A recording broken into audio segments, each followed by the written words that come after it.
Assalamualaikum warahmatullahi wabarakatuh, para pecinta horor Nusantara. Kembali lagi bersama Suci Rahma Channel. Jangan lupa tekan tombol subscribe, like, komen, serta share. Dan kali ini saya mau meneruskan cerita horor Warisan Tumbal Terakhir part 6. Dan tak perlu menunggu lama lagi, langsung saja kita mulai ceritanya. Seko kuilah bahasa nirwani ngorban ke nyowo, nunggu waktune apik nang tanggal 13 sasi pitu, sing waktune kari seminggu meneh. Dari itu juga Mbah Sandir berani mengorbankan nyawa, menunggu waktu baik pada tanggal 13 bulan ke-7 yang hanya tinggal seminggu lagi, ujar Uyut Latif meneruskan ceritanya. Terus kepiye ceritane le medhot tetalen kuwi lek? Apa hubungane karo aku sing kon golek banyu pitung sumber? Terus bagaimana caranya memutus perjanjian itu lek? Apa hubungannya dengan saya yang disuruh mencari air 7 sumber? Tanya Kolis kembali seperti ingin memastikan. Awakmu kuwi bakal didadekne wali kanggo Komala, padha karo wektu Rahmi ngritual Ratri sing akhire ngorbanke kakange Ratri dhewe, Rosid, sak keluarga. Kamu itu nanti akan dijadikan wali untuk Komala, sama dengan waktu Rahmi meritualkan Ratri yang pada akhirnya mengorbankan kakak Ratri sendiri, yaitu Rosid beserta keluarganya. Nek le medhot mek enek pilihan loro, pilih anak sing dikandung ndukkom ojo ngasih lahir, apa ndukkom dhewe sing numbali ngorbanke awake dhewe. Pas mengkonang waktu ijab batin karo Jasmoro. Kalau untuk memutus cuma ada 2 pilihan. Pilihan anak yang dikandung ndukkom jangan sampai lahir, apa ndukkom sendiri yang menumbalkan, mengorbankan dirinya. Tepat di saat akad batin dengan Jasmoro, sambung Uyut Latif, begitu rumit, begitu berat. Dirasa Kolis memikirkan cara untuk mengakhiri semua. Ia berpikir setelah usaha mendapatkan air 7 sumber bisa tuntas, tapi ternyata itu baru awal permulaan. Tarikan nafas berat Uyut Latif berulang-ulang terdengar. Wajahnya datar, pandangannya kosong, lurus ke depan, seperti tengah berpikir hal yang sama sekali dengan Kolis. Nek awakmu arep mulih delik keluarga muliolis, Komala pendeng kene tak jogone sak mampuku. Penting pas tanggal 13 awakmu sak keluarga ojo ngasih turu golek wong sing iso nulung saka balak Srenggi Pati, mergo awakmu bakal digoleki tekan ngendi wae dina kuwi. Kalau kamu mau pulang pada keluargamu, pulanglah. Komala biar di sini, saya yang jaga semampuku. Terpenting tepat di tanggal 13 kamu sekeluarga jangan sampai tidur. Carilah orang yang bisa menolong dari malapetaka jerat kematian, karena kamu akan dicari sampai dimanapun. Sejak hari itu terkesiap Kolis mendengar penuturan Uyut Latif. Kali ini sangat tak ingin dirinya menyeret keluarganya dalam urusan besar dan tak main-main. sampai nyawa yang bakal menjadi taruhan. Aku nggak harap nyangkutnya anak bojoku, Lek. Aku harap mulih nek urusan iki rampung. Saya tidak akan menyangkut pautkan anak istriku, Lek. Saya akan pulang kalau urusan ini sudah selesai, sahut Kolis tegas setelah berpikir dalam-dalam. Nek pancen ngono karepmu, mulai wengi iki Dewi Joko supaya adikmu ora metu saka omah iki. Kadung Lele wis gagal golek bantuan. Kalau memang begitu keinginanmu, mulai malam ini kita jaga supaya adikmu tidak keluar dari rumah ini. Terlanjur paman sudah gagal mencari bantuan, ungkap Uyut Latif mengakhiri penjelasan dan menutup dengan hempasan nafas berat. Kolis yang sudah paham mengangguk pelan, kemudian mengiyakan perintah untuk istirahat, meninggalkan paman Latif yang masih belum beranjak. Namun tanpa keduanya sadari, dari balik pintu kamar depan, sepasang mata dan telinga terus mengawasi dari celah-celah papan, juga merekam obrolan mereka. Wajahnya begitu serius, matanya sering melotot acap kali mendengar sebuah nama disebut, seakan tak terima dengan apa yang dibicarakan Uyut Latif kepada Kolis. Wajah yang dibalik pintu itu nampak marah, padam dengan semua rencana yang diutarakan Uyut Latif. Geraham giginya gemeretak mengencang. Bersamaan urat-urat terlihat menonjol, menandakan kemarahan. Tetapi ia tak kuasa untuk keluar saat itu, hanya bergumam sengit, penuh ancaman, dibarengi tanggapan tajam menyalang. Hari itu alam benar-benar sendu, langit muram tanpa kehadiran sang bola angkasa penebar panas, menjadikan sebagian warga kampung memilih berdiam diri di rumah masing-masing, entah karena ikut berduka atas kematian Mbah Sanir atau memang karena alasan lain. Memasuki waktu senja, suasana kampung lebih cepat gelap dari biasanya akibat dari mendung yang tadinya tipis menyebar mulai berkejaran saling bergulung menyatu. Tak lama, tetesan-tetesan air bening tercurah dari atas, membasahi bumi bersama kilat-kilat bersambutan. Dengan gelegar petir, Kolis yang terlelap cukup lama pun terbangun, merasai hawa dingin sebentar dan memutuskan untuk bangkit dari ranjang beralas karpet tanpa kasur. Perlahan ia melangkah keluar, mengedarkan bola mata mencari-cari sosok Uyut Latif. Namun dari ujung ke ujung, tiap-tiap ruangan tak ditemuinya sosok paman. Kolis pun akhirnya terduduk di ruang makan, berniat mengisi perutnya yang sedari pagi belum terisi nasi barang sebutir pun. Sepotong ikan laut goreng dengan sambal pedas menjadi teman nasi putih dalam piringnya.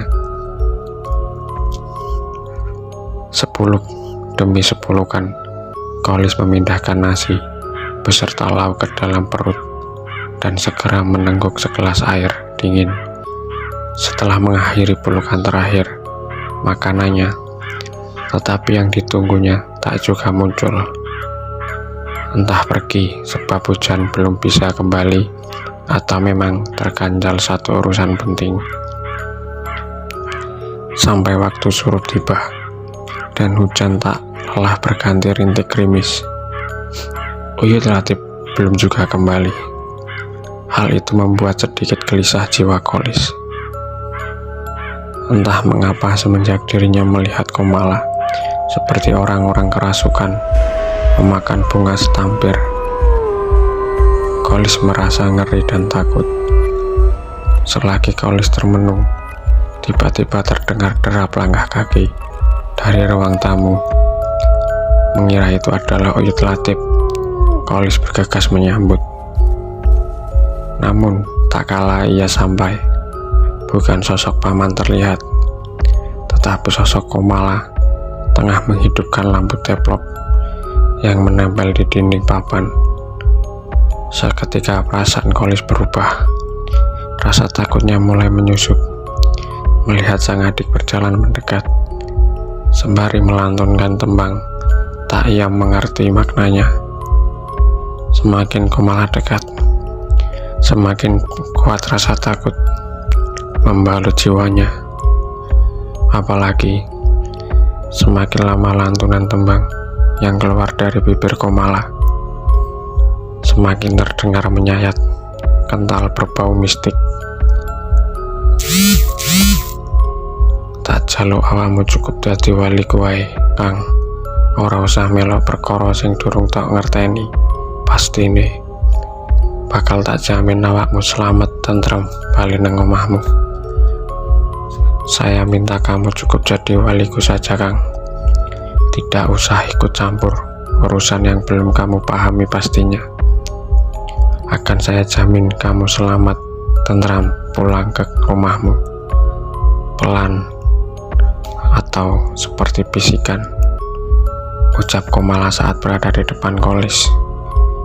Meski tak seperti waktu pagi sorot matanya, tetapi bagi Kolis masih cukup menakutkan. Nek panggah diteruske, panggah ngalangi aku rabi karo Mas Jasmoro, malah dadi geger geden. Kalau tetap diteruskan, tetap menghalangi saya nikah dengan Mas Jasmoro, malah akan jadi keributan besar, sambung Komala. Mbok awakmu sadar nduk, Jasmoro sak keluarga niku meh ndadekne awakmu sambung tali karo iblis. Dadi ra ono kebahagiaan sing kaya tok pingini. Percayalah aku, nduk.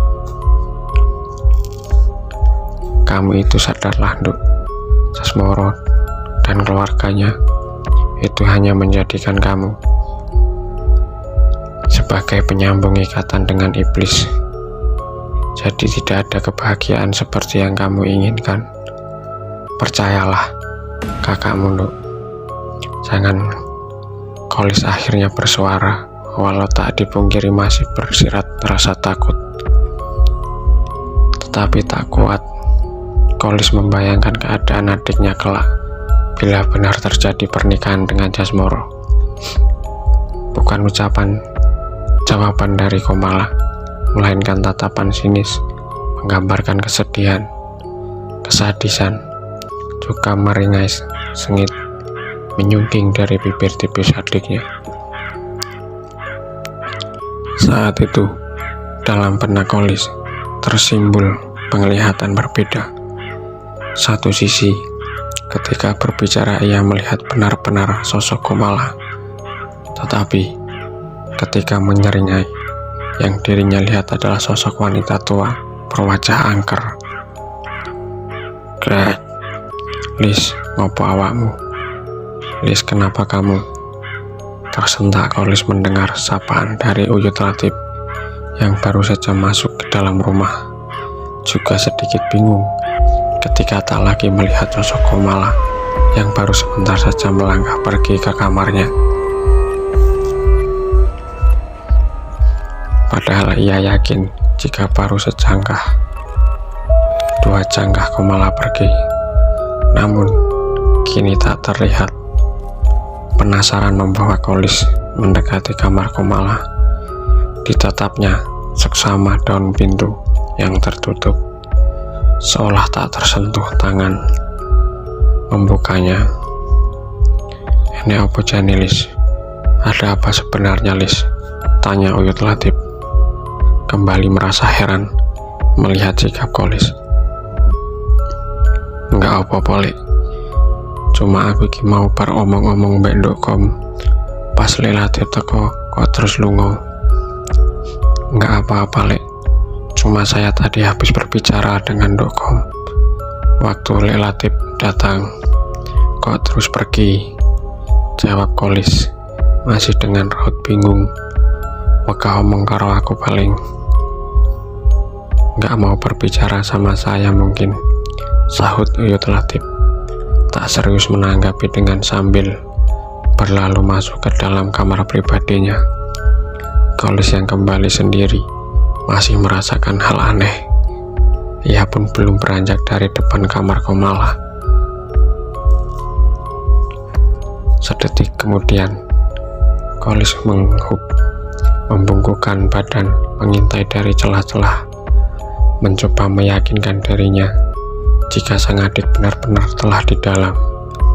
Terang dan sangat jelas, mata Kolis melihat isi dalam kamar Komala, di mana matanya menangkap sosok wanita sedang duduk di tepian ranjang, tengah menyisir rambutnya yang hitam dan panjang. Sekilas Kolis tampak biasa, tetapi tak lama, tepat saat wajah sosok yang dirinya kira adalah Komala balik menatap dirinya, Kolis tersurut mundur dengan wajah memucat. Buru-buru Kolis melangkah mendekat ke kamar Uyut Latif.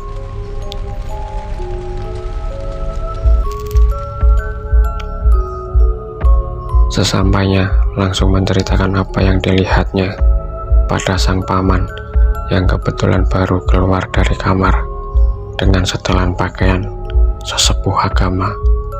Kening Uyut Latif sempat mengkerut mendengar cerita singkat Kolis. Ia pun segera berjalan ke kamar Komala bersama Kolis yang mengekor di belakang.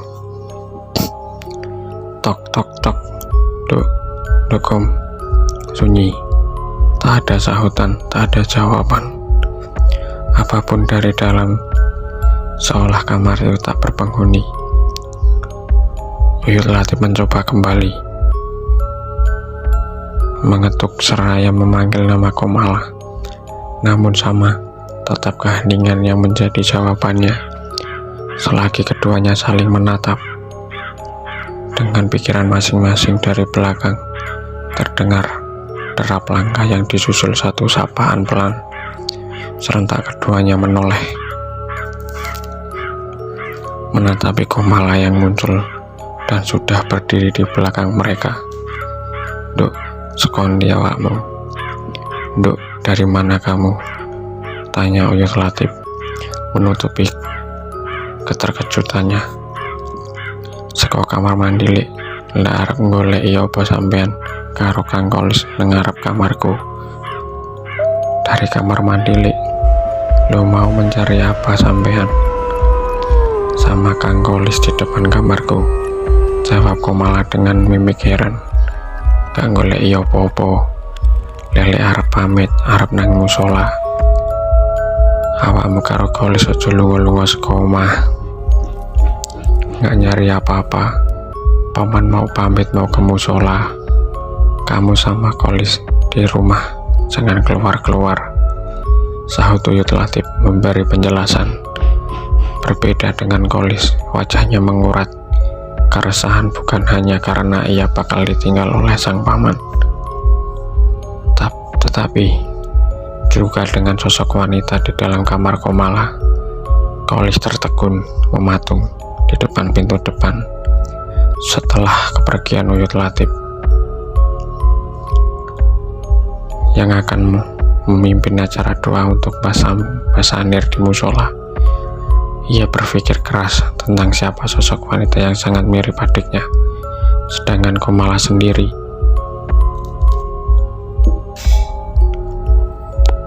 baru muncul mengaku dari belakang. Sampai beberapa menit tak menemukan jawaban, Kolis beranjak ke ruang dapur, berniat membuat segelas kopi untuk menghangatkan tubuhnya. Rintik hujan kembali menetes, menyambut gelap cakra yang mulai terbuka dengan senandung keheningan. Suasana dalam perkampungan menenggelamkan buayan para warga yang berdiam di rumah masing-masing, menghanyutkan arus pikiran Kolis dalam lamunan berteman segelas kopi. Le, le, le, 3 kali sebuah suara memanggil, meski pelan namun jelas di telinga Kolis. Perlahan Kolis bangkit, mencari sumber suara yang tak asing dan seperti dari arah belakang rumah. Gelap, dingin, dan hanya rintik air hujan yang Kolis temui. Tak menemukan sosok siapapun, tak menemukan apapun, kecuali hembusan angin, disertai kabut putih tipis. Meski seluas matanya mengedar, merasa ada ketidakberesan, Kolis cepat-cepat masuk. Namun belum sampai pintu tertutup rapat, suara itu kembali memanggilnya. Le, Reneo, nak, kesini. Tak elak Kolis kembali membuka pintu, kembali melangkah keluar, dan berdiri di ambang tangga halaman belakang. Lagi-lagi hanya angin dan pekat malam yang terpampang di hadapannya. Kolis hampir saja beranjak masuk sebelum kilat-kilat membelah kegelapan dan menerangi sedikit halaman. Di saat itulah mata Kolis melotot, seolah tak percaya mendapati satu sosok tengah berdiri di sudut kanan halaman.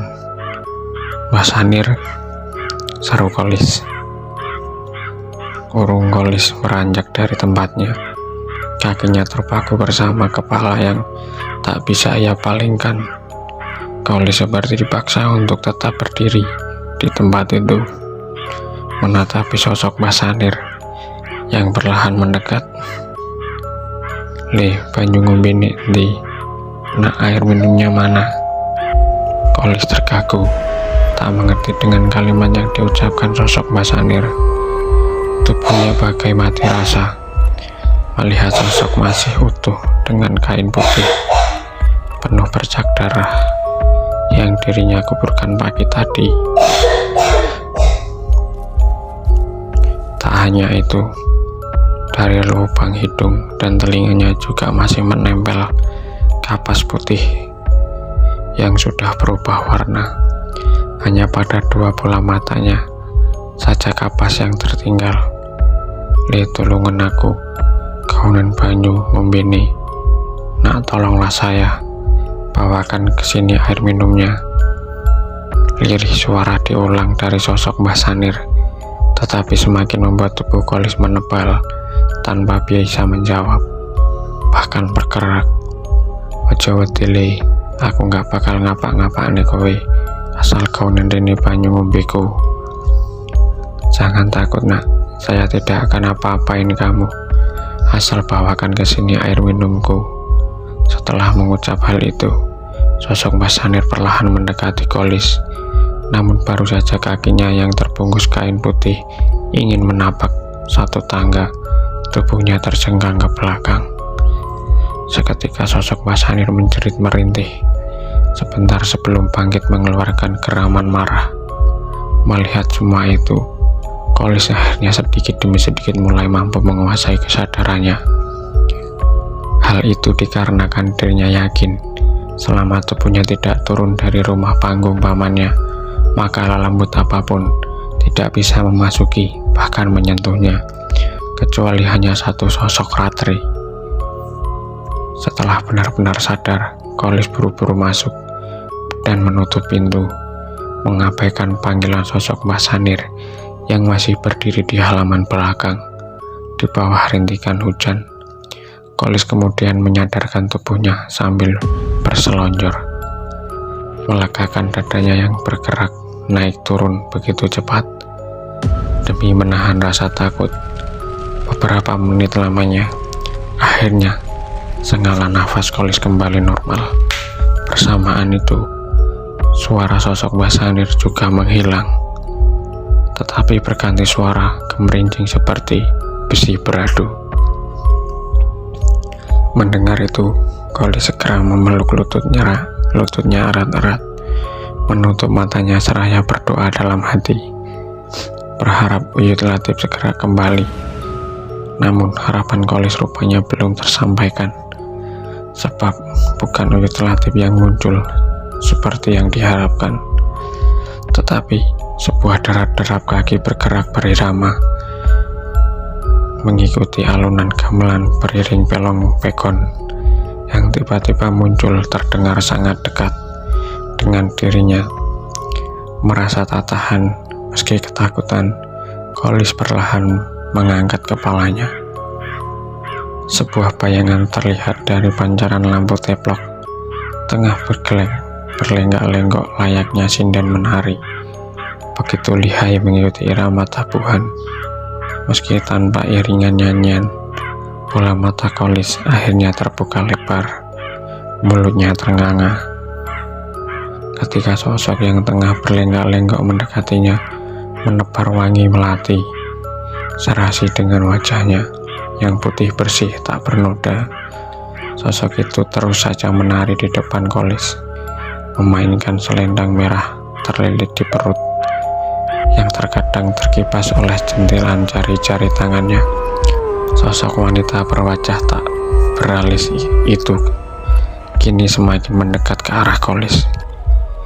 Gerak kaki dan tangannya serta pinggul tetap seirama dengan gong gamelan yang terkadang terjeda dengan sengaja. Saat jarak antara Kolis dan sosok wanita itu tinggal 2 jengkal, tiba-tiba saja ia berhenti menari bersamaan dengan hilangnya suara tabuhan. Kini keheningan begitu mencekam dirasa Kolis. Tubuhnya begitu dingin, anyep, seperti tak ada darah sedikit pun yang mengalir, membuatnya hanya pasrah di hadapan sosok bergemben dan bersanggul dengan hiasan 3 konde menancap di atasnya. Aku gak arep jiko nyawamu wengi iki, nanging aku arep jiko sopo sing kudu dadi tuwekku. Saya bukan mau mengambil nyawamu malam ini, tapi saya mau mengambil apa yang seharusnya menjadi milikku. Sinis dan sengit, suara sosok wanita itu menempel di telinga Kolis. Kecantikan yang melekat sempat terlihat memancar dari wajahnya, seketika berubah dengan sengeringai sadis, seolah memperlihatkan kebengisan pemiliknya. Puas melihat ketakutan Kolis, sosok itu berjalan pelan, sangat pelan, hingga tak terdengar jejaknya, seperti melayang mengarah ke kamar Komala yang sudah terbuka entah sejak kapan. Hampir 1 jam Kolis terdiam dengan kondisi tubuhnya yang pucat pasi, begitu dingin.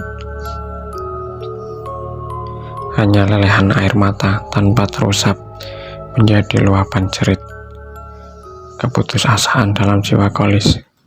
Beruntung dugaan Kolis kali ini benar saat mendengar suara langkah dan derit pintu terbuka. Kepulangan Uyut Latif. Sempat terkejut dengan mengucap istighfar, Uyut Latif melihat keadaan Kolis buru-buru dipapahnya tubuh anyep tanpa daya dan dibaringkan di atas ambal kain lusuh berlapis karpet ruang tamu. Belum sempat berucap, namun Uyut Latif berlalu ke belakang. Sebentar kembali dengan sebuah gelas berisi air putih di tangan kanannya. Sejenak bibir Uyut Latif bergerak teratur seperti tengah membaca doa tertentu. Kemudian secara pelan-pelan meminumkannya kepada Kolis. Sejuk dirasa tenggorokan Kolis saat teraliri air bening yang sudah dibacakan doa. Tak berapa lama, tubuhnya pun berangsur-angsur menghangat seperti sedia kala. Kena apa meneh awamu, Lis? Kenapa lagi kamu, Lis? Tanya Uyut Latif saat melihat kondisi Kolis sudah membaik. Aku ditemoni arwah Mbah Sandir, Lik. Dene nembung jaluk banyu ngombe. Sabar kuwi enek sing luwih ngeri sing gawe aku iso ngene iki. Ana wong wedok ayu nari-nari nang kene, tariane tabuhane padha persis kaya wong tayupan sing ditemoni arwahe Mbah Sanir. Lek dia ngomong minta air minum. Setelah kejadian itu, ada yang lebih ngeri yang membuat saya bisa seperti ini. Ada sosok wanita cantik menari-nari di dalam sini. Tariannya, tabuhannya sama persis seperti kesenian tayub. Jawab Kolis yang sudah mampu duduk namun masih terlihat pucat. Apa wedok kuwi nganggo selendang abang, tapenan jarik, gelungan karo ono kondene telu jejer. Apa sosok itu wanita memakai selendang merah, berkemben kain jarit, dan bersanggul dengan 3 tusuk konde berjejer? Sahut Uyut Latif, bertanya dengan cepat seperti ada sesuatu kekhawatiran. Iya Lek, jawab Kolis pelan, mengiyakan ciri-ciri sosok wanita yang belum dirinya ketahui sosok siapa. Uyut Latif segera bangkit, bergegas melangkah buru-buru ke kamar yang dihuni Komala. Setelah mendengar jawaban Kolis, namun hanya sebentar, Uyut Latif pun tak lama keluar dengan wajah merah menegang.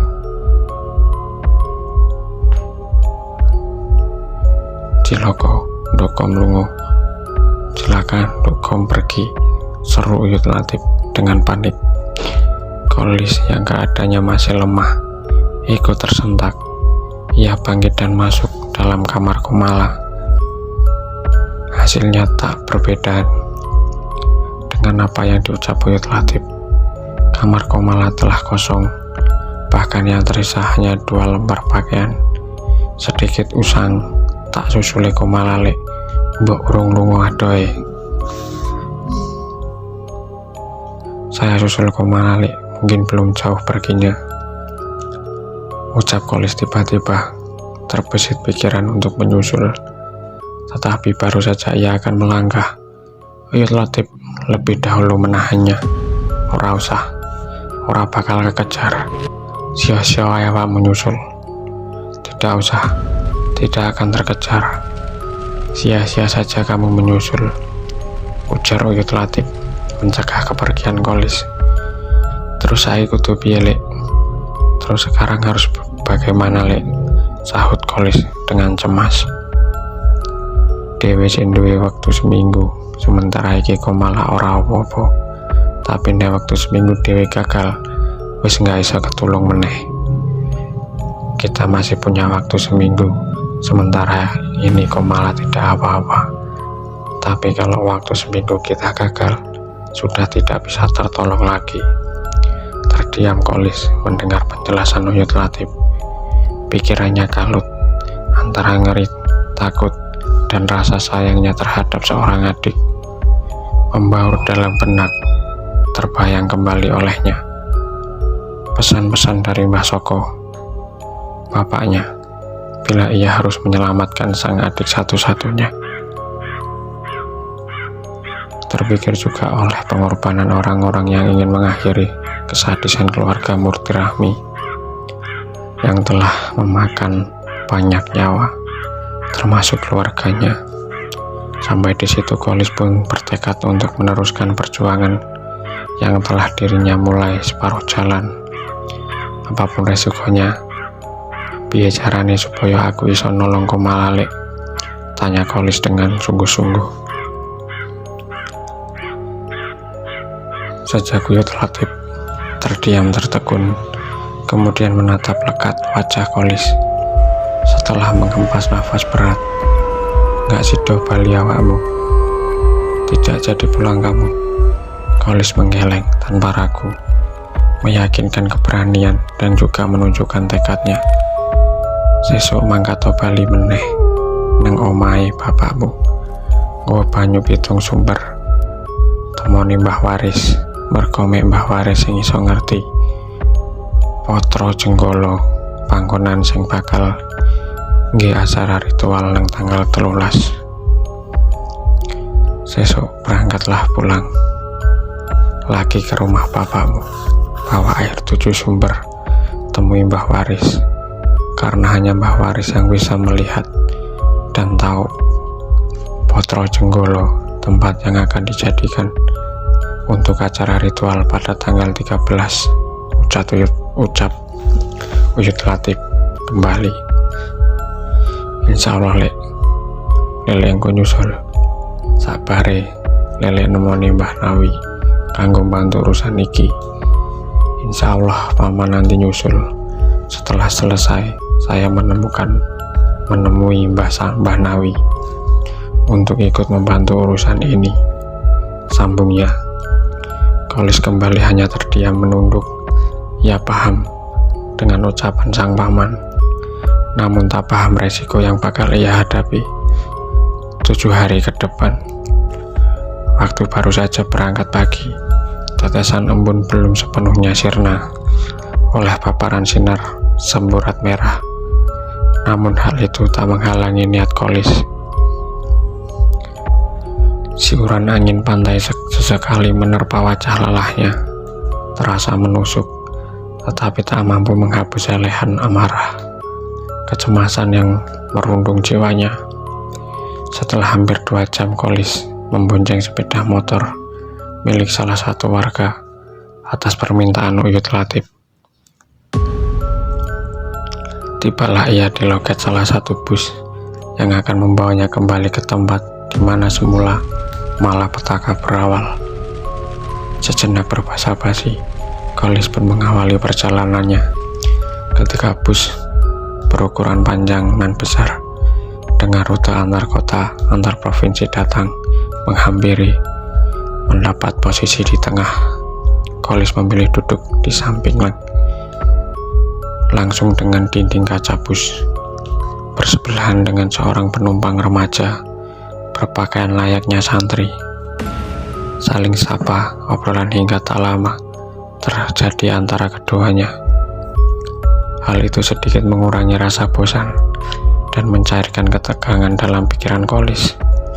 Sampai pada bis masuk ke pelabuhan, keduanya masih tampak asik dengan bumbu candaan, hingga berakhir ketika harus turun dari dalam bus guna masuk kapal untuk menikmati pelayaran.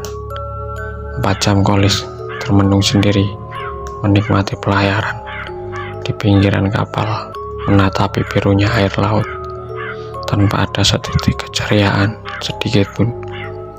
Sepertinya penumpang-penumpang yang lain tibalah sebuah suara tanda kapal akan berlabuh.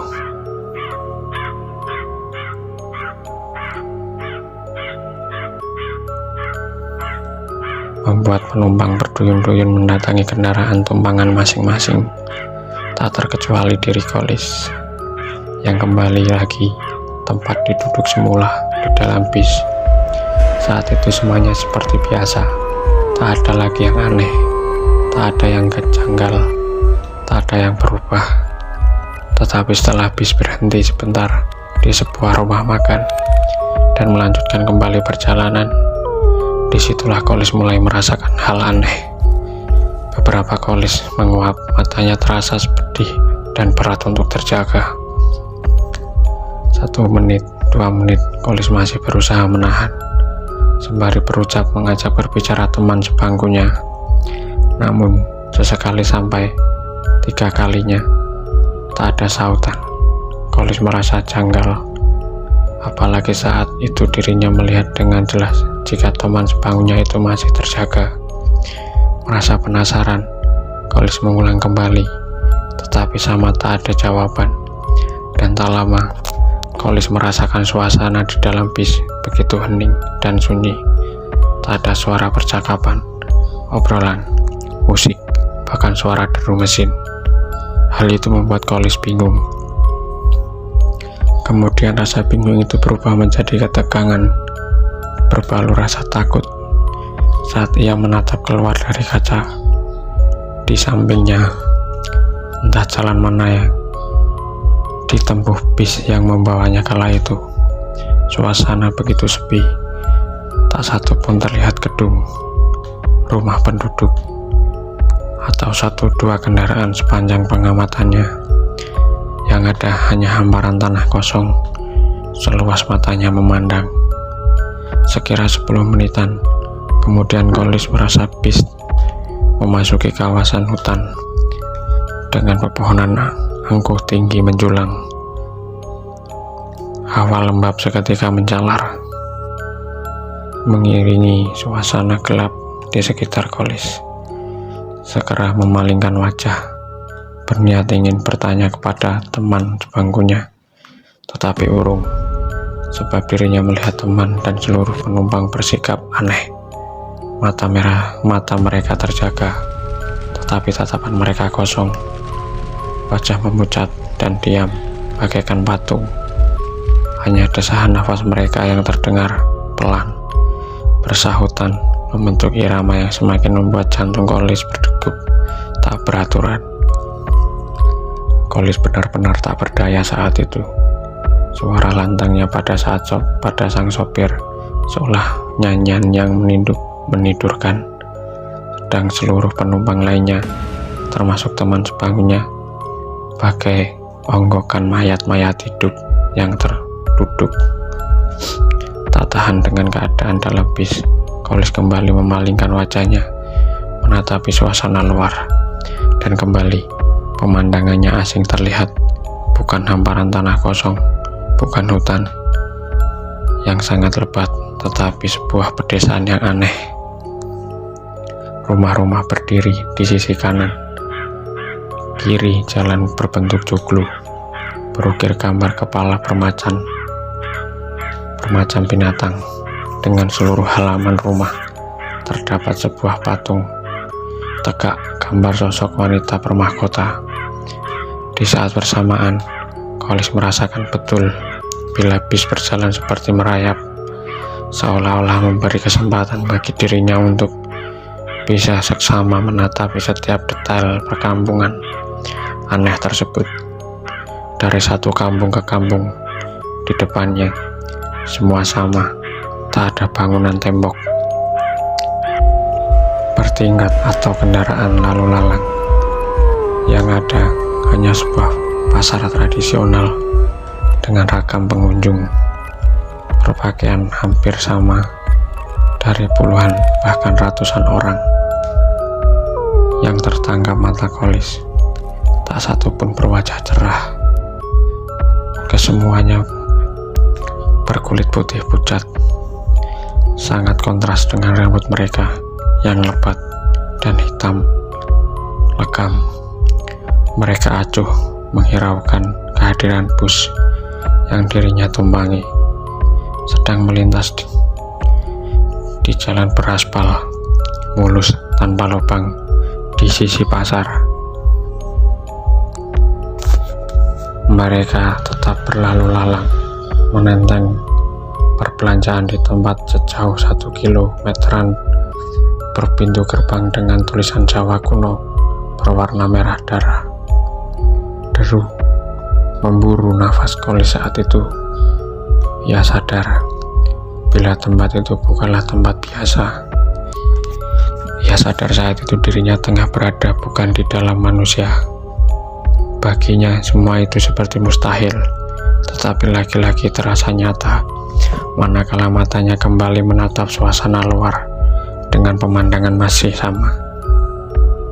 Selepas melewati pasar aneh itu, Kolis dihadapkan pemandangan lebih mengerikan pada beberapa gapura, layaknya pintu masuk ke sebuah desa, di mana pada tiap-tiap gapura bertiang potongan tangan dan kaki manusia, sedangkan pada daun-daun pintunya tersusun puluhan potongan kepala terbasahi lelehan darah kental berwarna merah kehitaman. Kolis akhirnya tak tahan. Ia menjerit berteriak ketakutan, tetapi suaranya bagai angin hampa, tak terdengar dengan menghilang. Namun, saat dua telapak tangannya menutup kepada wajahnya yang basah berkeringat, satu hentakan terasa panas menghantam bagian telinganya kirinya. Kang, Kolis terkejut dengan tanggapan keadaan sekeliling sejenak. Ia terganggu sambil mendengarkan pemandangan. Semua berubah. Semua sama seperti awal dirinya berangkat. Hanya kini bis itu berhenti di satu tempat yang perlahan dirinya ingat letak tempat itu. Jauh dari kedamaian. Orang tuanya, "Bang, abang turun di sini kan?" Satu suara dengan logat khas sebuah suku semakin menyadarkan Kolis. "Iya, tapi kok cepat kali, Bang?" Jawab Kolis mengikuti logat yang sama. Seakan tak percaya, abang itu tidur pulas sekali. Sampai waktu makan pun tak mau bangun. "Ini tadi kalau bukan si adek yang bangunin, mungkin ke bawah abang sama kami," ujar kembali laki-laki gempal, salah satu kru bus yang ditumpangi Kolis. Kolis terdiam sambil menatap remaja 17-an yang dari awal duduk di sampingnya. Sang remaja hanya tersenyum mendapat tatapan bingung Kolis. Tetapi ketika Kolis akan keluar turun dari bis dan melewatinya, sang pemuda membisikkan sesuatu. "Sing sampean delok nang jero ngimpi mau iku asli enek nggone, lan sampean bakal mlebu, bakal ngerti sakabehe. Yang sampean lihat di dalam mimpi tadi itu asli tempatnya, dan sampean akan masuk, akan tahu semuanya." Kolis sejenak terhenti mendengar bisikan remaja berkulit putih dengan sebuah kalimat tak dimengerti olehnya, tetapi sanggup mengejutkannya. Kolis lalu menatap dalam-dalam sang remaja yang menganggukkan kepala masih dengan ulasan senyum, seperti mengetahui tentang yang diinginkan ditanyakan Kolis. Sampai bus berlalu dan menghilang dari pandangan, Kolis masih terpaku, mengingat kembali kejadian saat dirinya tertidur sangat panjang di dalam bis, hingga tanpa sadar. Sepasang mata dari balik pagar besi, sebuah bangunan besar layaknya gudang, tengah menatapinya dengan seksama. Lunglai langkah Kolis menyusuri jalan tanah berbatu koral. Sesekali harus melompat menghindari kubangan lubang penuh lumpur ciri khas jalan menuju kampung orang tuanya sejak dulu.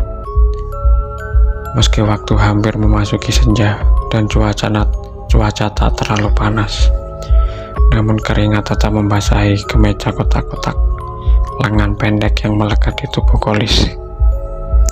Hamparan sawah milik warga menjadi pemandangan selama perjalanan, dan sedikit menjadi penenang jiwanya.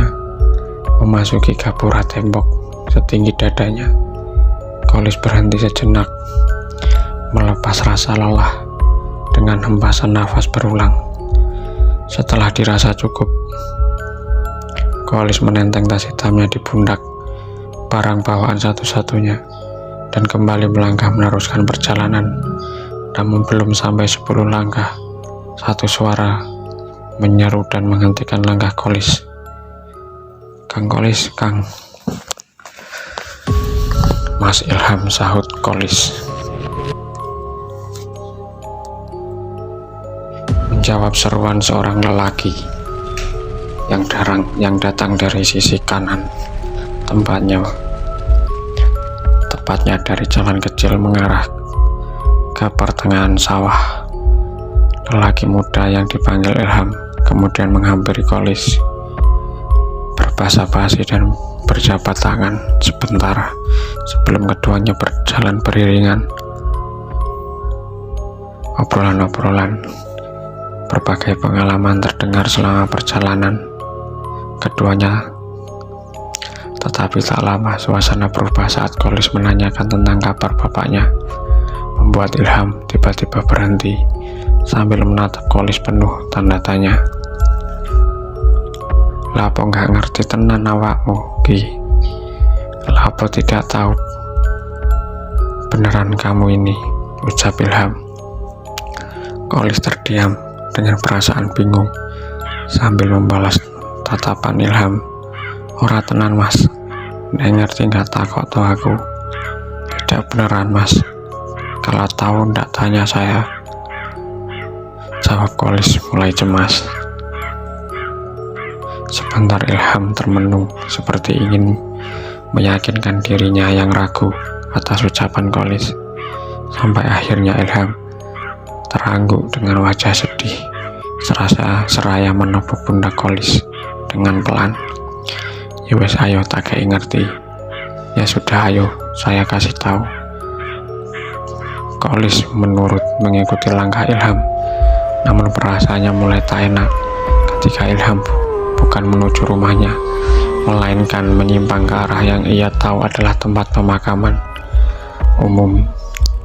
Sesampainya di gerbang masuk, Ilham menuju ke arah salah satu lokasi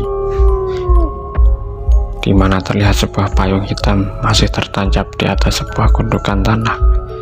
Seketika dada Kolis sesak, wajahnya memerah sekaligus memucat, menyadari jika sang yang ditunjuk Ilham adalah makam bapaknya.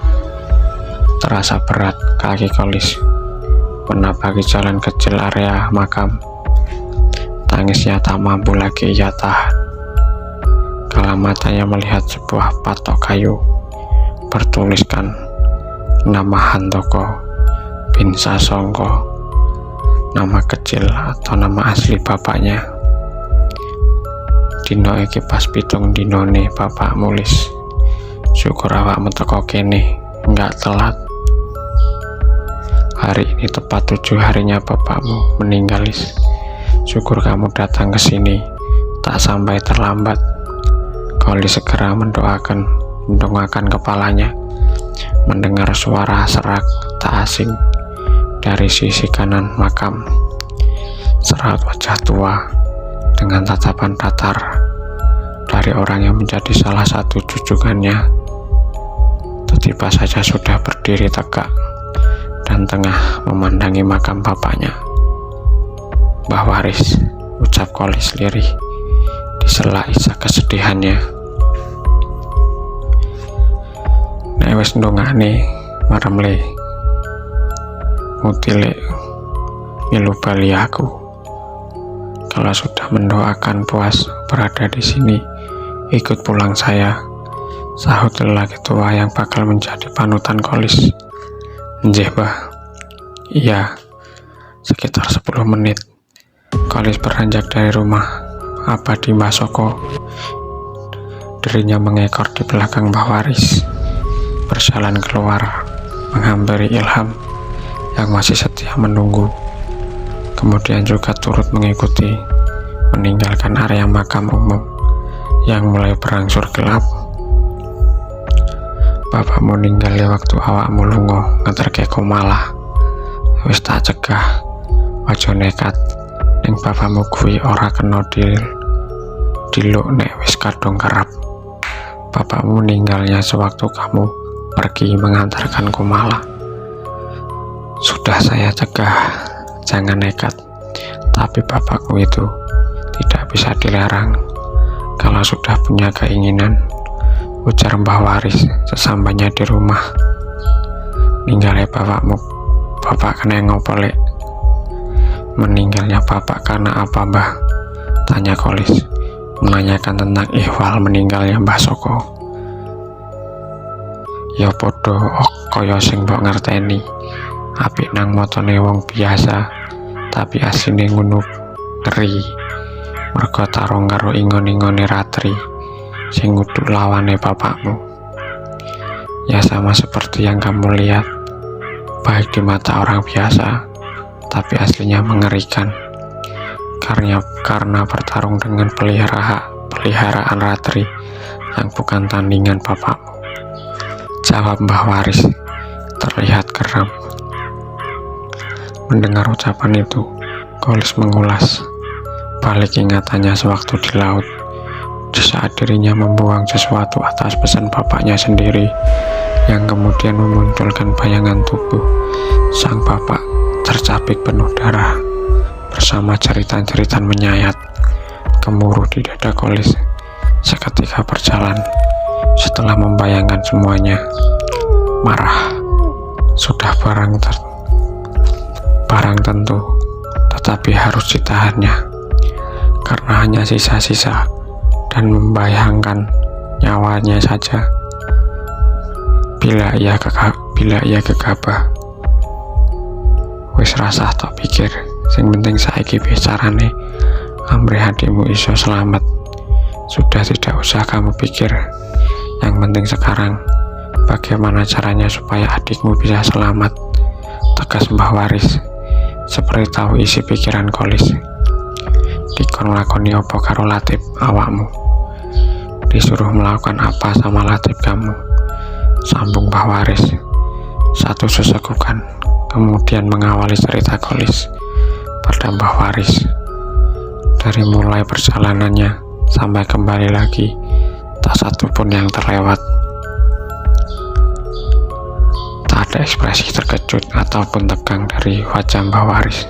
Lelaki tua itu tetap terlihat tenang, meski ada siratan kesedihan setelah mendengar.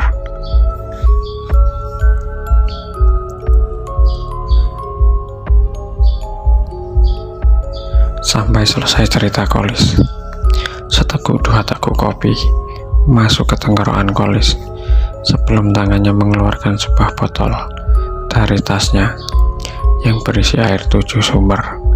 Ia pun segera menyerahkan air itu sesuai amanah dari Uyut Latif. Termangu Mbah Waris menatapi isi air dalam botol yang sedikit berubah keruh.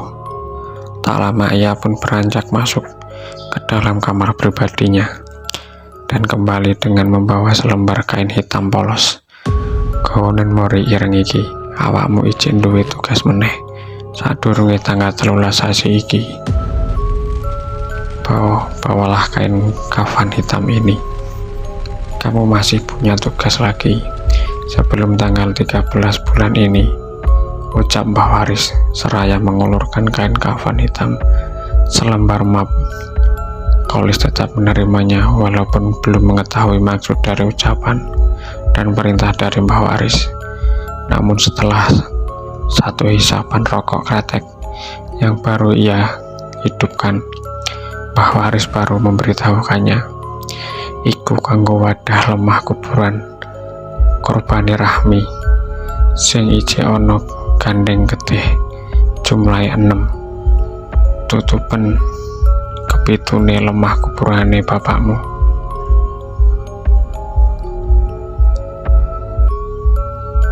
Itu untuk tempat tanah kuburan korbannya Rahmi yang masih ada ikatan darah jumlahnya 6, dan yang ketujuhnya tanah kuburan bapakmu sendiri, terang Mbah Waris terhenyak. Kali ini Koris ia membayangkan begitu berat dan sudah barang tentu penuh kengerian tugasnya itu. Membuatnya serasa ingin menolak, tetapi urung ketika mengingat pengorbanan bapaknya. Tapi aku gak ngerti Mbah, kuburane sapa wae sing 6 kuwi terus dikubur nanti wae, aku yo gak ngerti. Tapi saya tidak tahu Mbah, kuburan siapa saja yang 6 itu terus dikubur di mana saja. Saya juga tidak tahu, jawab Kolis sedikit tergetar. Mengko tak kayak ngerti kuburane sopo-sopo. Masalah yang goni Ilham mengko sing ngeterke sing paling adoh ya siji tok, kuburane Rosid, kakang kandungnya Ratri Dewi. Nanti saya beritahu kuburannya siapa-siapa. Masalah tempatnya Ilham nanti yang mengantar. Yang paling jauh cuma satu saja, kuburan Rosid, kakak kandung Ratri sendiri. Sedikit lega Kolis mendengar penjelasan Mbah Waris. Setidaknya ia tak sendiri, akan ada Ilham yang menemaninya, walaupun sebatas mengantar. Setelah mengucap, Mbah Waris mempersilahkan Kolis beristirahat, tetapi Kolis menolak. Dirinya berkeinginan untuk tidur di rumah peninggalan bapaknya yang memang letaknya tidak jauh. Entah dari mana keinginan kuat Kolis untuk tetap tidur di rumah sederhana yang menjadi kediamannya hingga akhir hidup bapaknya. Sampai-sampai tak mengindahkan nasihat serta peringatan dari Mbah Waris, Kolis pun akhirnya tetap menuruti keinginan kuatnya. Setelah beberapa pesan sempat ia dengar dari Mbah Waris, dan dirinya sempat dalam benak setapak demi setapak dengan suasana gelap dan sunyi mengiringi langkah Kolis menuju rumah sederhana peninggalan Mbah Soko. Sempat tersirat keraguan melihat keadaan, karena selama di dalam perjalanan tak satu pun warga yang ia jumpai, padahal malam belum begitu larut. Namun dorongan kuat untuk meneruskan langkah kembali bergelayut erat membuatnya menghilangkan keraguan dan memupus rasa takut. Sesampainya di halaman, Kolis terheran dengan keadaan rumah tak seperti yang Mbah Waris ceritakan. Sebab kini di hadapan Kolis melihat sebuah rumah yang terawat, lampu-lampu menyala, bersih, rapi sama sekali. Seperti saat masih dihuni bapaknya dan Komala, Kolis menatapkan diri melangkah masuk halaman dan berhenti sejenak di depan pintu. Rasa heran kembali menyeruak kala tangannya mendorong pintu, tetapi sepertinya terkunci dari dalam. Tak beberapa lama, Kolis berdegup centang mendengar derap kepresak layaknya langkah kaki beralas dan bersentuhan dengan tanah dari dalam rumah. Kolis sempat bingung sebelum berganti takut ketika hidungnya mencium bau wangi pandan berpadu kenanga dari arah dalam. Tetapi semua itu berganti keterkejutan manakala pintu terbuka dan memunculkan sosok wanita di hadapannya. "Nduk Kom," ucap Kolis berseru kaget. "Kang Kolis, ayo mlebu. Kang Kolis, ayo masuk," sahut sosok Komala menunjukkan ekspresi yang sama. Kolis tertegun sejenak, matanya terus menatapi sosok Komala seakan tak percaya. Namun ketika seulas senyum tersungging dari sudut bibir adiknya, Kolis pun melangkah masuk.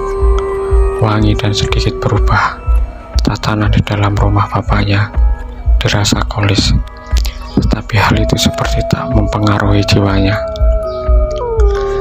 hingga melupakan salah satu pesan dari Mbah Waris. "Kapan teko kene, Kang? Kapan sampai di sini, Kang?"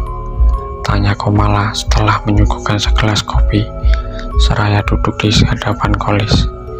"Sore mau, tapi mampir dhisik nang kuburane bapak. Terus kon mampir ngene Mbah Waris. Sore tadi, tapi mampir dulu di kuburan bapak, terus disuruh mampir tempat Mbah Waris," jawab Kolis. Datar berganti. "Berarti wis ngerti toh bapak ninggal, terus kon ngopo mampir ngene Mbah Waris? Berarti sudah tahu kan kalau bapak meninggal, terus disuruh apa mampir tempat Mbah Waris?" tanya Komala sedikit ketus. Hal itu mengundang pertanyaan dalam diri Kolis, bukan hanya raut ketidaksukaan yang ditunjukkan Komala saat mendengar nama Mbah Waris disebut, tetapi juga gelagat aneh lain tertangkap mata Kolis. "Nggak kon ngopo-ngopo, mek nakokne kabar karo nyeritake ninggale bapak. Tidak disuruh ngapa-ngapain, cuma menanyakan kabar dan menceritakan meninggalnya bapak," jawab Kolis menutupi. "Lah awakmu ngopo kabur saka ngene Lek Latif? Terus ket kapan manggon nang kene dhewe? Lah kamu kenapa kabur dari rumah Lek Latif? Terus dari kapan menempati di sini sendiri?" sambung Kolis balik bertanya. Kali ini pertanyaan Kolis membuat wajah Komala berubah, namun kembali biasa. Setelah hembusan nafas dari bibirnya menerpa wajah sang kakak, aku gak betah Kang, kepikiran bapak terus. Ngenggoni gini ya ket aku teko. Saya tidak betah Kang, kepikiran bapak terus. Saya menempati rumah ini ya dari saya datang, jawabku malah datar tanpa beban. Sebenarnya jawabanku malah dirasa janggal oleh Kolis, tapi entah mengapa Kolis seolah tak ingin berdebat dengan adiknya. Ya wis Kang, dintek nih kopi nih, terus istirahat. Aku ya mau istirahat. Ya sudah Kang, dihabiskan kopinya. Terus istirahat, saya juga mau istirahat, ucap Komala sambil berdiri dan berpamitan. Belum sempat Kolis menjawab, Komala sudah berlalu meninggalkan. 1000 pertanyaan pada diri Kolis. Dan juga aroma wangi bunga menyerpak, menusuk hidung. Hawa dingin suasana hening seharusnya menumbuhkan rasa nyaman untuk beristirahat. Ditambah rasa lelah tentu semakin membuat nyenyak, keterpulaskan oleh rangkuhan alam mimpi. Tetapi tidak bagi Kolis. Meski lelah dan penat merajai syaraf otot di tubuhnya, namun matanya seperti terganjal, tak mau terpejam. Semakin malam suasana semakin terasa berbeda. Terkadang tubuhnya merasa siutan angin dingin, tak lama berganti hawa panas mendera, sampai pada akhirnya Kolis harus terbangun, terduduk di tepian ranjang bekas tempat tidur bapaknya, kala bersingkatan oleh suara tawa mengikik seperti tepat berada di samping kamarnya. 10-20 detik telinga Kolis masih terus tersusupi hawa itu. Tawa dari suara wanita seolah sedang mengejek keberadaannya di kamar itu. Tanpa memperlihatkan wujudnya, Kolis terdiam. Jiwanya mulai merasa takut, tapi mentalnya telah terbiasa sehingga dirinya mampu menahan. Selang 1 menitan, suara tawa itu menghilang, berganti bau busuk bangkai menyengat menyebar seantero dalam kamar.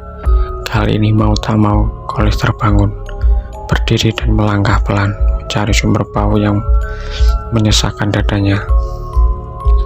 Semakin Kolis mencari, semakin pekat bau itu membuat perutnya teranduk kuat, seperti ingin mengeluarkan isi dalam. Tak tahan dengan keadaan itu, Kolis melangkah cepat menghampiri pintu berniat keluar. Tetapi baru saja tangannya menyibak kain tipis bergambar bunga yang menjadi penutup kamar, ia disambut sosok berdiri tegak dengan membelakangi. Hampir seluruh bagian tubuh belakangnya, sosok itu tertutupi rambut hitam lebat. Hanya juntayan kain putih lusuh penutup kedua tangannya yang terlihat bersama kuku-kuku runcing berwarna hitam legam. Kolis segera mundur, tubuhnya gemetar mendapati hawa bahwa dari rambut sosok itulah bau busuk bangkai yang menyerengat. Tetapi tak sampai 3 langkah, tubuhnya Kolis tertunduk di lantai tanah. Gigil ketakutan semakin kencang saat tahu wajah keriput bermata putih rata tiba-tiba berada sejengkal dari wajahnya. Wajah berbadan tertutup rambut tebal itu menyeringai, tertawa melengking sebelum melayang merayap ke atas kamar. Tiba di sudut kiri, kepala berwajah tua itu merangkak turun. Bola matanya yang putih rata terus menatap tajam pada Kolis, seperti bangsa yang ingin ditelan. Kue durung wae tekan gini, kue durung wae ketemu aku, tapi kue nekat. Kamu belum saatnya sampai di sini. Kamu belum saatnya ketemu denganku, tapi kamu nekat. Berat dan kasar suara yang keluar dari tenggorokan sosok itu. Namun aneh terdengar oleh Kolis, sebab suara itu seperti suara laki-laki sedangi saat tertawa. Suara yang keluar lengkingan suara wanita. Kowe aja kementel arep goleki wajuh pitung sebab ora gampang kaya omongane nyawa tuwa kae. Mas yo kowe nggawa banyu pitung sumber puseran segara.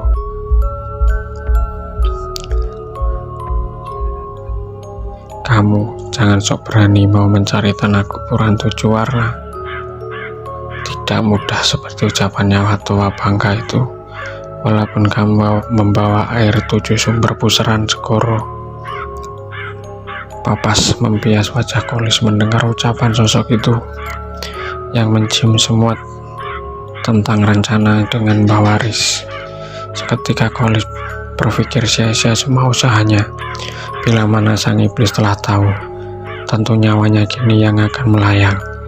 Namun sampai puluhan detik berlalu, sosok itu masih diam, tak bergerak, maju atau mundur, sama seperti keadaannya.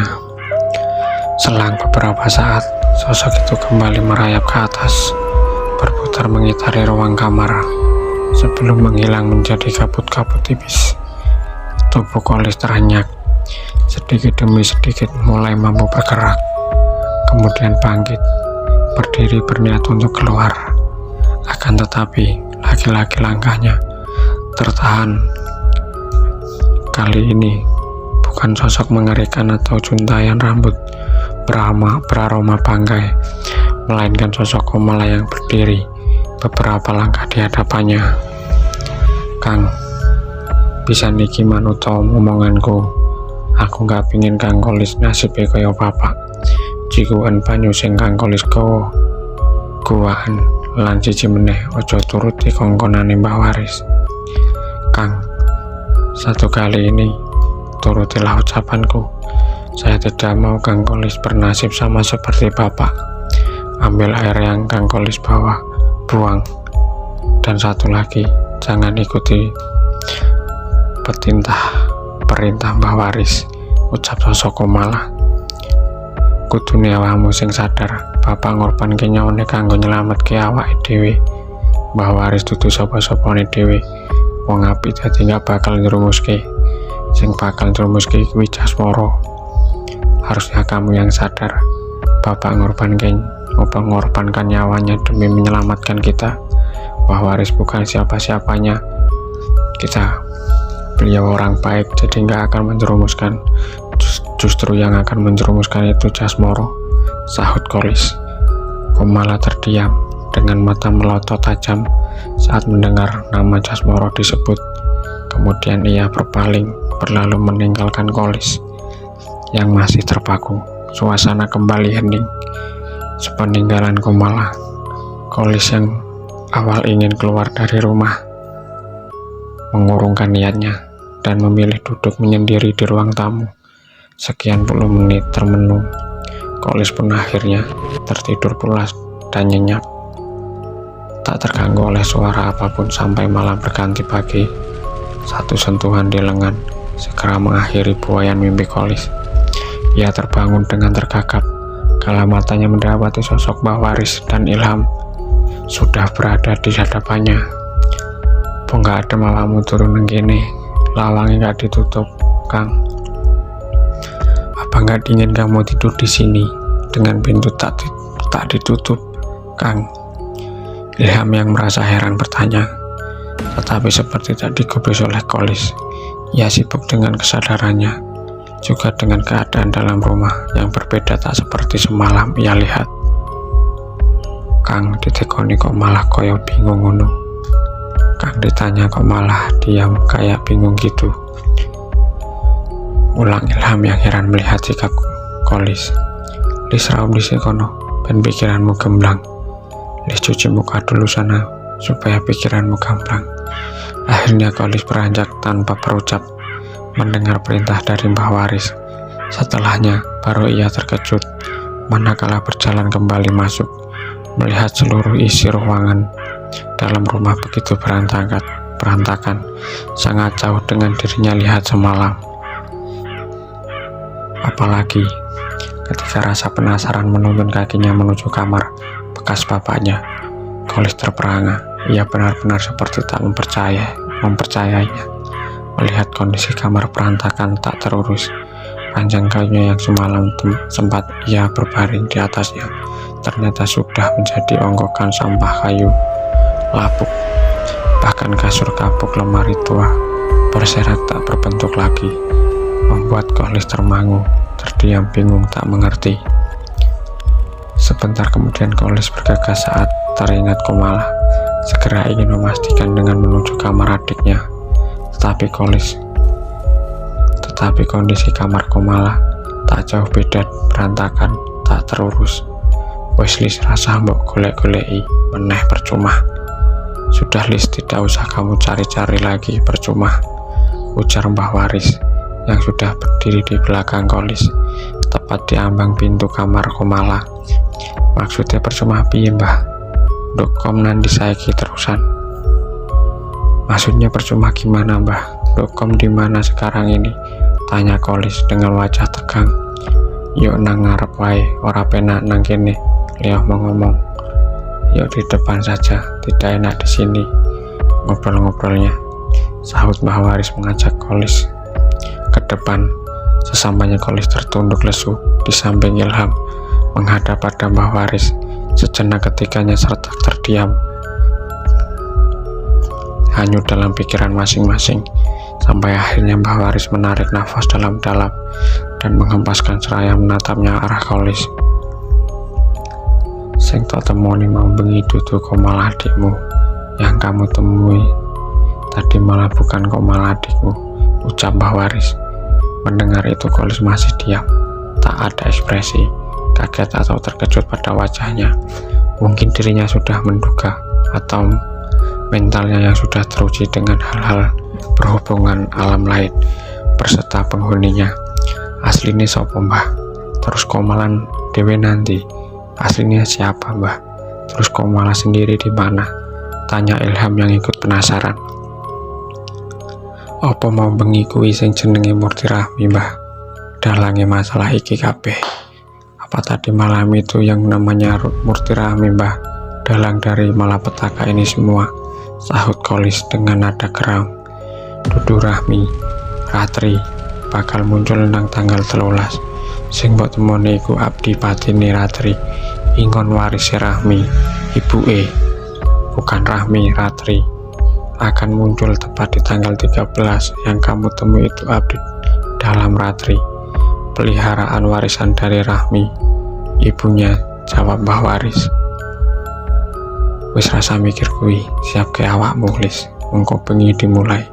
Sudah tidak usah memikirkan itu, nanti malam dimulai, sambung Mbah Waris.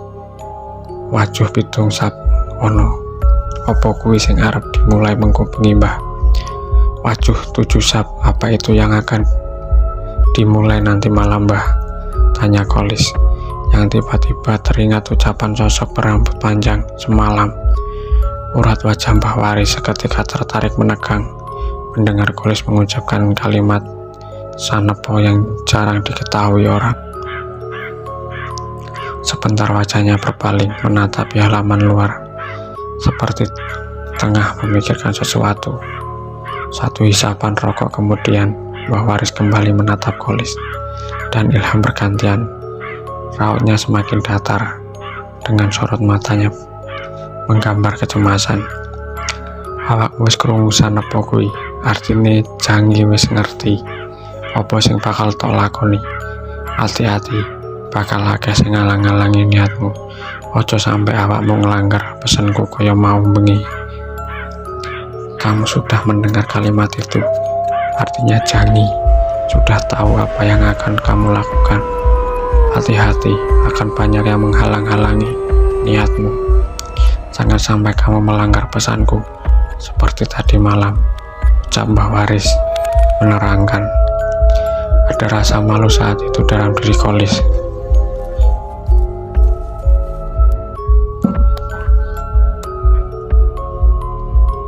Mengingat dirinya semalam tak menggubris pesan Mbah Waris.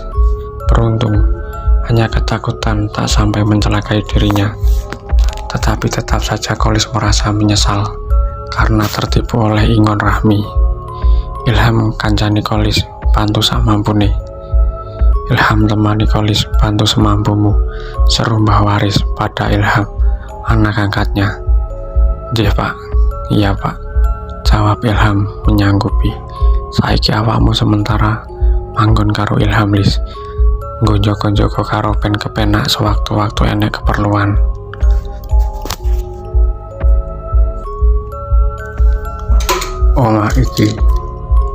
Omah iki mengko nek wis rampung urusan iki didandani neh. Iku pesene bapakmu. Sekarang kamu sementara tinggal sama Ilham Lis buat jaga-jaga, dan biar gampang sewaktu-waktu ada keperluan. Rumah ini nanti kalau sudah selesai urusan ini diperbaiki, itu pesan bapakmu. Terang Mbah Waris mengakhiri obrolan di rumah sederhana peninggalan Handoko atau Mbah Soko, anak kedua dari Sasongko, yang pernah menjadi pembela Broto saat perebutan rumah warisan dengan Rahmi. Namun terpaksa berkhianat pada Broto dikarenakan ancaman dan iming-iming harta dari Rahmi. Hari itu tak banyak yang bisa dilakukan Kolis. Sejak tiba di rumah pondokan tempat tinggal atau tempatnya di tempat istirahat Ilham, Kolis hanya beristirahat. Terlihat kegelisahan menyerat dari pancaran bola matanya, mengingat mulai malam nanti dirinya bakal melakukan satu ritual yang sangat sakral dan menentukan bukan hanya mental dan nyali yang akan dipersiapkan, terlebih nyawanya sendiri dan banyak nyawa lainnya menjadi taruhan.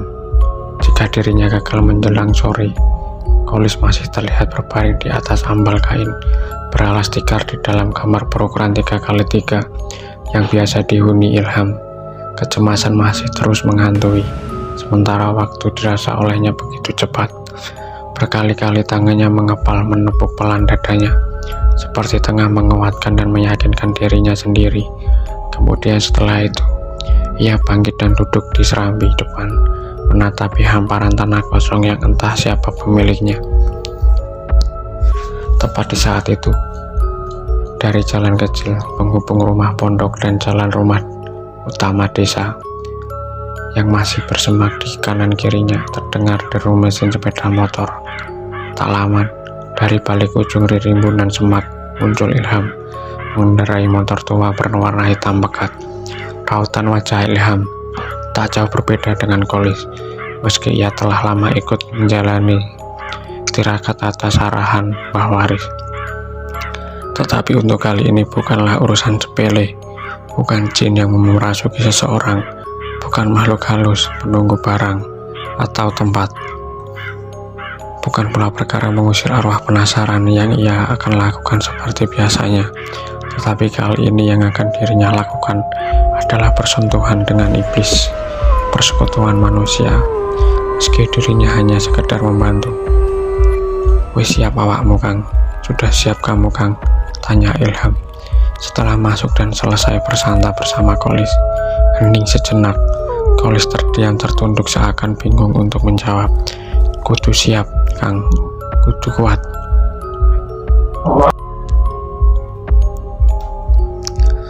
Harus siap Kang, harus kuat.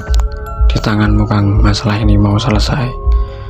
Apa malah panjang? Seketika wajah Kolis terangkat bagai lecutan panas kalimat yang diucapkan Ilham. Menyulut kembali tekadnya untuk menghentikan sekaligus menyelamatkan adiknya dari kesedihan keluarga Mutirahmi.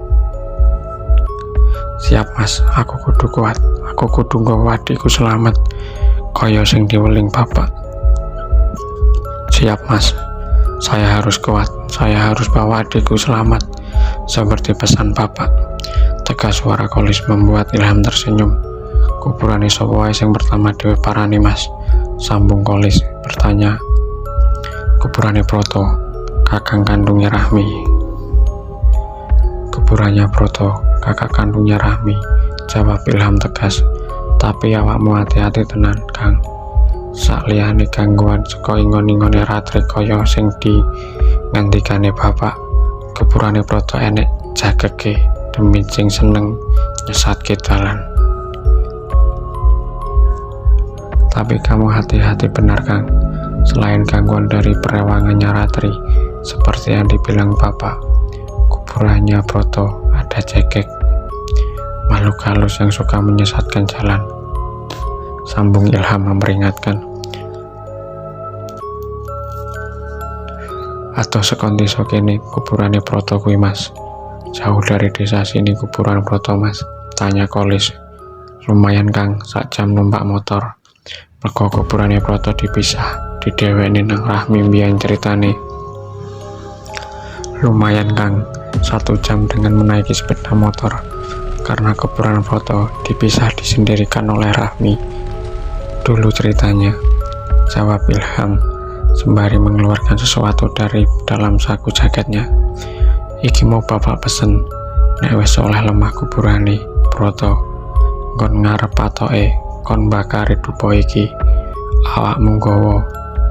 Aku tak siap-siap Kang, ini tadi pesan bapak, kalau sudah mendapatkan tanah kuburan Proto, di depan nisannya disuruh bakari dupa ini. Kamu bawa, saya akan siap-siap Kang, ucap Ilham sembari menyerahkan sesuatu dari dalam jaketnya, yang ternyata 7 buah dupa sepanjang jengkal tangan orang dewasa. Tanpa menunggu jawaban dan setelah 7 dupa diterima Kolis, Ilham beranjak keluar kamar mempersiapkan diri. Ia tersadar jika hari telah surut, yang artinya senja sengkolo mulai terbuka. Tak lama akan segera berangkat ke sebuah tempat wingit dikenal banyak orang sebagai serut muter, di mana di dalam satu gundukan berserut rumput-rumput kaku dan tajam. Terkubur sendiri jasad Proto yang mati secara mengerikan di tangan adik kandungnya, Murti Rahmi. Bermodal lampu pelon dengan tutup kaca semprong, Kolis dan Ilham berangkat menyusuri jalan selebar 2 meteran yang gelap dan sunyi. Walau suara deru mesin motor tua milik Ilham tergolong keras, tetapi tak akan membuat bising warga sekitar, sebab jalan menuju serut muter jauh dari pemukiman warga. Hanya hamparan sawah berseling hutan belukar terpampang di kanan kiri sebagai pemandangan, membuat siapapun pastinya enggan untuk melewatinya, apalagi jika malam menjelang. Memasuki hampir seperempat perjalanan, Kolis mulai merasakan hawa berbeda. Tubuhnya tiba-tiba saja merinding, tengkuknya dingin bukan karena terpaan angin malam, melainkan dari tatapan-tatapan mata beberapa sosok seperti dirasakan mulai mengikutinya dari belakang. Setelah keluar dari ujung persawahan sekira 500-an meter, Ilham memperlambat laju kuda besinya dan berhenti tepat di depan 2 buah pohon jati besar menjulang seperti sebuah pintu gerbang. Kang nguripno lampumu, saka kene awake dhewe kudu mlaku. Kang hidupkan lampumu, dari sini kita harus jalan kaki, ucap Ilham lirih. Apa jatuh Mas? Apa masih jauh Mas? Tanya Kolis di sela-sela tangannya menghidupkan lampu yang ia tenteng. Ora Kang, paling sekitar 300 meteran. Tidak Kang, mungkin sekitar 300 meteran, jawab Ilham sambil merogoh saku jaket, mengambil sebatang rokok kretek dan menyalakannya. Setelah lampu menyala, Ilham segera mengajak Kolis melangkah menapaki jalan kecil beralas tanah dipenuhi dedaunan kering dengan rimbunan semak sedikit lebat di samping kanan kirinya. 10-20 langkah keduanya berjalan biasa saja, tetapi entah langkah yang keberapa, Ilham yang berada di depan Kolis tiba-tiba terhenti, menoleh sebentar sambil mengerutkan kulit keningnya. Kenapa mas? Tanya Kolis heran. Nggak apa-apa Kang. Tidak apa-apa Kang, jawab Ilham menutupi dan segera kembali melangkah. Namun 4-5 langkah kemudian barulah Kolis tahu penyebab Ilham berhenti. Ia pun segera sadar akan ada hal aneh yang sedang mereka alami, di mana suara langkah kaki yang seharusnya ada 4 miliknya dan Ilham, tetapi terdengar ada langkah kaki lain di belakangnya. Ojo tok gagas Kang, engko marakne dhewe kesasar. Jangan kamu urusin Kang, nanti malah membuat kita tersesat, bisik Ilham lirih tanpa menoleh. Mendengar hal itu, Kolis urung-uling memalingkan wajahnya ke belakang. Ia pun terus mengikuti Ilham, meski suara langkah kaki lain di belakangnya jelas masih mengikuti. Hingga sampai di penghujung belukar, Ilham kembali berhenti, yang diikuti Kolis. Mata keduanya menatap lurus ke depan di sebuah tanah tanpa belukar, membentuk gundukan membulat. Sepintas tempat itu terlihat hitam berkabut tipis di atasnya, bagaikan kepulan asap. Tetapi ketika Kolis mendekat mengerahkan cahaya lampu ke pinggiran surut, terlihat rumput-rumput kaku berdaun tajam tumbuh rapat memenuhi tanah serut. Namun selain dari tumbuhan rumput itu, mata Kolis juga melihat satu bayangan sepasang kaki hitam legam di belakang sisi samping kirinya. Kolis terpaku, tubuhnya kembali merinding, kulitnya menebal, merasakan hembusan nafas dari sosok yang baru berdirinya ia lihat, kakinya. Hal serupa juga dialami Ilham. Walau punya keberanian luar biasa, tetapi untuk sekali ini nyalinya menjiut menyadari sosok yang tepat berada di sampingnya bukanlah sosok cekek atau sosok sembarangan. Oke teman-teman, sampai di situ dulu untuk part 6-nya. Kita lanjut untuk part 7 minggu depan. Jangan lupa tekan tombol subscribe, like, komen, serta share. Oke, wassalamualaikum warahmatullahi wabarakatuh. Terima kasih.